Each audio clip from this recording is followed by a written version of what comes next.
నమస్తే. ఆ గేమ్ షోలో ప్రాణాలే పందెం. ఓడితే కనికరం లేకుండా చంపేస్తారు. Squid game first season world wide విపరీతమైన ఆదరణను దక్కించుకుంది. తాజాగా సీజన్ 2 స్ట్రీమింగ్ అందుబాటులోకి వచ్చింది.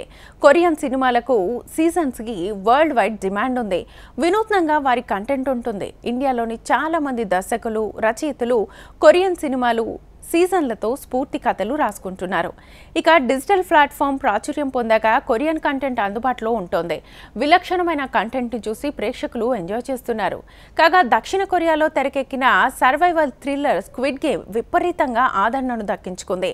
స్క్విడ్ గేమ్ సీజన్ 1 2021 సెప్టెంబర్ 17న నెట్ఫ్లిక్స్లో అందుబాటులోకి వచ్చింది. స్క్విడ్ గేమ్ సీజన్కి హయుక్ దర్శకత్వం వహించారు.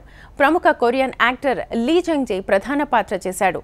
స్క్విడ్ గేమ్ వెబ్ సిరీస్ ఒక గేమ్ షో ఆధారంగా తెరకెక్కిన సర్వైవల్ థ్రిల్లర్.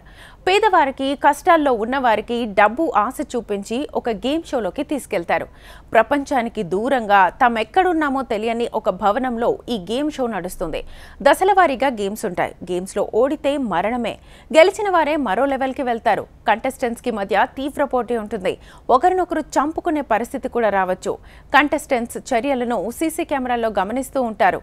తప్పు చేస్తే ప్రాణాలు తీసే సిబ్బంది ఎప్పుడూ గన్స్తో సిద్ధంగా ఉంటారు. గేమ్ షోలో ఒక్కో టాస్క్ నరాలు తెగే ఉత్కంఠతో సాగుతుంది. యాక్షన్, ఎమోషన్స్, సస్పెన్స్, ట్విస్ట్ అంశాలతో స్క్విడ్ గేమ్ సిరీస్ రూపొందించారు.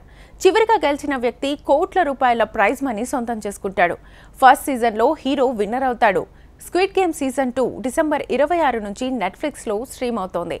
ఎప్పుడు ప్రాణం పోతుందో తెలియని అత్యంత భయంకరమైన గేమ్ షోకి హీరో మళ్ళీ ఎలా వెళ్ళాడు అనేది సీజన్ 2లో చూపించారు. అసలు ఆ షో వెనుకున్న మాస్టర్ మైండ్ ఎవరో తెలుసుకోవడమే హీరో లక్ష్యమని అర్థమవుతోంది. స్క్విడ్ గేమ్ సీజన్ 2 సైతం పాజిటివ్ టాక్ తెచ్చుకుంది. సస్పెన్స్తో పాటు ఎమోషనల్ డ్రామా వర్కౌట్ అయిందని అంటున్నారు. అయితే సీజన్ 1 రేంజ్లో లేదు. క్రిస్పీ సీన్స్ ప్లే మిస్ అయింది. సీజన్ 1 అంత వేగంగా ప్లే సాగదు అనే అభిప్రాయాన్ని వెల్లడిస్తున్నారు. ఒకసారి తప్పక చూసి ఎంజాయ్ చేయాల్సిన సిరీస్ అని చెప్పొచ్చు. తెలుగు వర్షన్ కూడా నెట్ఫ్లిక్స్ అందుబాటులోకి తీసుకొచ్చింది.